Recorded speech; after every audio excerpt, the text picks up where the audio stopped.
Hey everyone, and welcome back to another episode here on Lux Home Creations. Today we're gonna have way too much fun. I'm gonna reveal how we made this handrail with the epoxy resin, the life edge, giving it that floating appearance, using this new modern Innocleat system that's soon to hit the market, featuring an LED channel with a switch built into the handrail. So let's get started right now.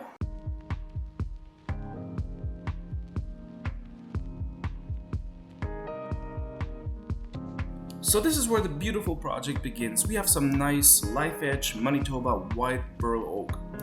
Now of course this piece comes completely oversized, and to make life a little bit or a lot easier, I'm gonna cut it down to the size that I needed, plus a few inches just to allow for mistakes or corrections.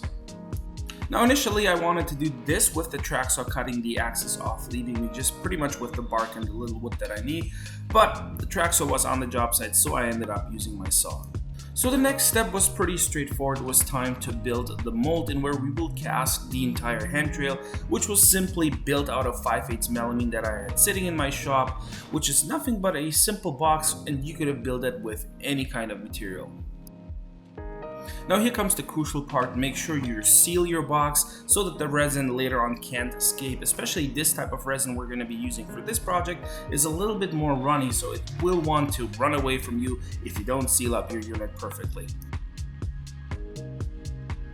Another thing very important here is to clean up your bark so that the resin can properly adhere to the bark and not to the dirt in there.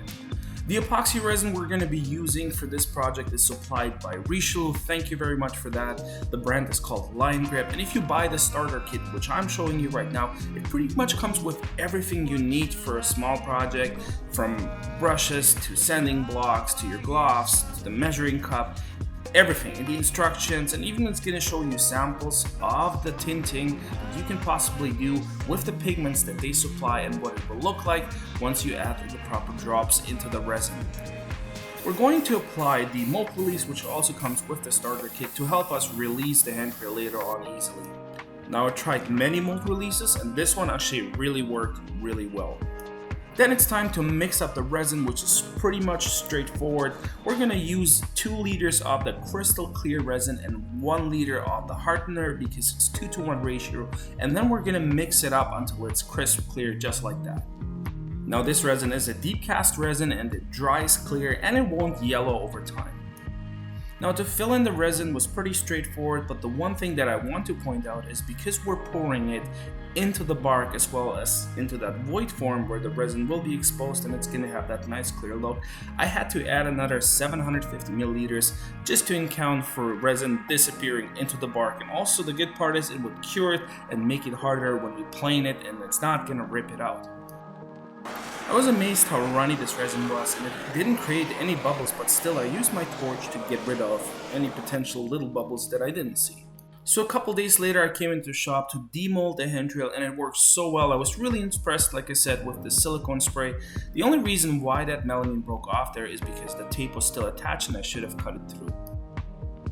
Now it was time to plane it down to the desired thickness that I wanted to be, which was in this case around 1.5 inches.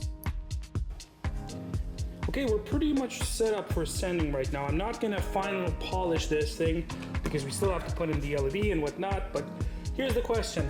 See these? Right here. Should I fill them or not? Honestly, I was thinking about filling them, and then I was like, kind of like it. You don't really feel it. If you're going to grasp around the handrail, most likely you're not going to touch it anyways. They're a little bit too low. And I think this is just giving it a more natural depth. You can clearly see that there is resin in there. There's a resin, sometimes it's actually even, sorry, where's my finger? Here. Sometimes the resin is actually even filled up all the way. But yeah, there's resin in there, so there is that adhesive to make sure that the bark is gonna stay on the wood. But at this point I thought, you know what, I'll just keep it as it is. I kind of like that. I kind of really like that. Although just a clear finish maybe, but nah. What do you think? Blue, gold, pink? How about that? Anyways, let's do some sanding. Let's do this. So the next step for us was sanding, and we would go through 80, 120, 240, 400, and finish off with 1000 grit. One life hack here is when sanding with the fine sanding paper, you need to remove the previous dust created with the rougher grit sanding paper to get that crisp, clear finish a lot faster. Now with the handrail pretty much pre-cut to the proper size we needed with the proper angles in the front and the back, it was time to cut in the notch or the dado for the YouTube channel, for the LED channel. I used a chisel to clean off the round edges created by the router and squared it off since the LED channel comes squared as well. Since the LED channel is an aluminium profile, you can easily cut it on your miter saw with a normal wood plate. And finally, at this point our handrail is completely finished and we just need to sand it up and finish it, and we're going to be using some Osmo oil here. Another thing that you will notice is the finer you go in sanding grit, the more clear your resin will become. However, you don't want to stay too long because it will warm up the resin, so you gotta keep moving forward. The top oil then was added onto the sanding pad and then rubbed into the surface using the orbit sander that I have. I figured I'm gonna use their top oil line, ironically because it's a food safe finish, and once you touch the handrail you can still go ahead and finish your gummy bears. Then we're back on site, and the first thing we're doing is we're marking out the studs on the wall. The second step is to mark the end of the stair and the beginning of the stair also at the 36-inch height on the wall. This is where our handrail begins and ends. Then we'll hold our handrail against those lines and transfer the studs onto the handrail. Guys, let's quickly talk about the idea of the hardware that we're going to use that will allow us to hang this handrail bracket without exposed fasteners, as well as fish through the LED wire not exposed. So that's the really cool thing. So this is a new system, and I'm actually going to present to you the prototypes of the Innocleat system right here. So this is ready for manufacturing. We're going to release the product on the website very soon, but for now this is the prototype. There's one little arrow that needs to be fixed that I'm going to address to you, but other than that, this product is ready to go. So let's have a look at what's inside here and how it works. It's pretty straightforward and you will understand it right away the moment I explain it to you. So basically what we want is, this is the face. We don't want any exposed fasteners on the face. We want to keep that clean, nice look, and we're going to use these guys, and all it is very simple. So when you open the box, we have a marking plate, which is very unique, which will help us to transfer the location, avoiding measuring mistakes caused by human error and human thinking. So this is going to take the error out of everything. And here's the bracket. It's pretty straightforward. I should have brought something to quickly screw this out. I'm just gonna take that screw out in here. That is heavy duty this time. So we improved the original system to something that you can now use outdoor and indoor, and it also comes in different finishes and different sizes. We'll get to that a little later on, but basically this is the whole idea. So we got this guy, will be mounted to the wall. We got this little hole down in here. This is the location where you put in a screw and fasten it to the stud. So this is the one that sits on the wall just like that. And then the counterfeit bracket will sit on the back side of the handrail. So we're gonna put this little guy on the back side of this. So that's why we transfer the stud locations. So we just gotta put this guy now where the studs are, but from behind. Because remember, nothing is gonna be exposed once we hang it.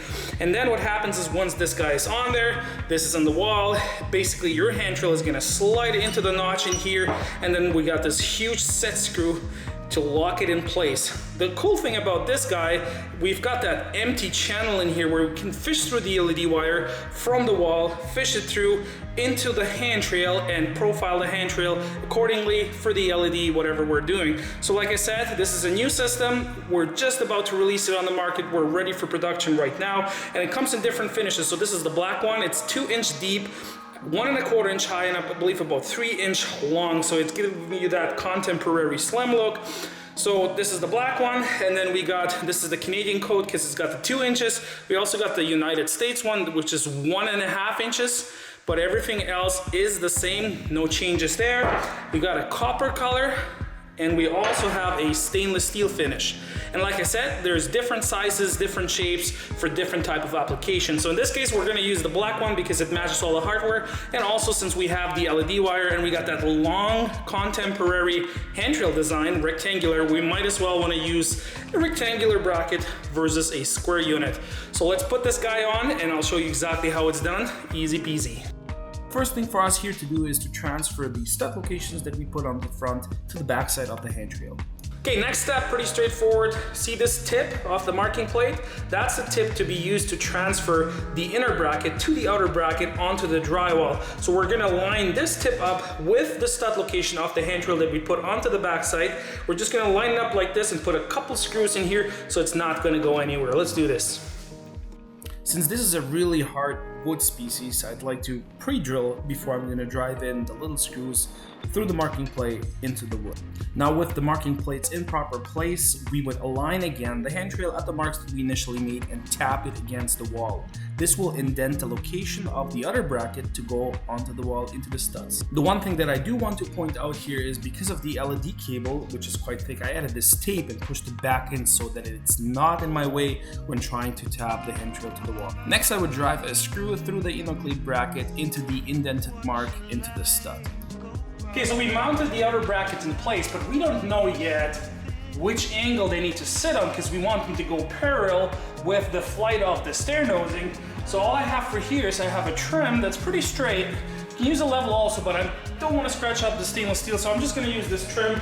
And I'm going to place it on top of the brackets until it's lining up perfectly. So I'll do that here, I'll do that also here, just like that. And then I'll go ahead and tighten the outer brackets to the wall with the screw that we have in here. That's tight.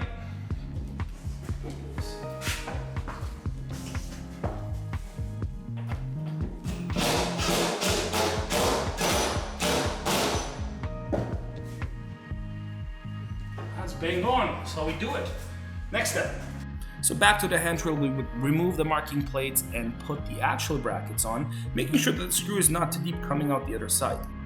So the next step is only required if you have LED coming through the Innocleat bracket. In this case, we're just drilling a hole through the back and the bottom of the handrail to expose for a wire that we can fish through after. Oh boy. Yo. It works. Okay, so nice. So I took the handrail back off now that everything fits and aligns perfectly well together. This is just a fast forward of the electrical components that came into this project. I'm gonna make a separate video about what you need and how to do it and how to light it up just like that. So the test wiring proved positive. It was time to wire it up to the actual connection in the wall through the Innocleat bracket. Once that was all connected, I pushed all the cables into the junction box inside the Innocleat system and put in the set screw to lock this handrail in place. Another thing I couldn't resist is to put my label onto this since this piece was so unique and I have this beautiful branding tool. Hey, why not? Okay, that brings us to the end of this video, guys. I'm really happy with the new Innocleat system, how it worked with the LED wiring, how you can disconnect everything easily, and the strength of the connection. It's phenomenal. So this will hit the markets, I hope in 2 months from now. You'll find it on Innocleat.com. I'll also leave the links for the resin that we used and for the branding tool that I used in the links down below. If you have any questions, if you have a comment for me, I would more than appreciate it. Be sure you share this video if you did like it. Leave a like, leave a comment, and I hope I'll see you next time. Until then, auf Wiedersehen.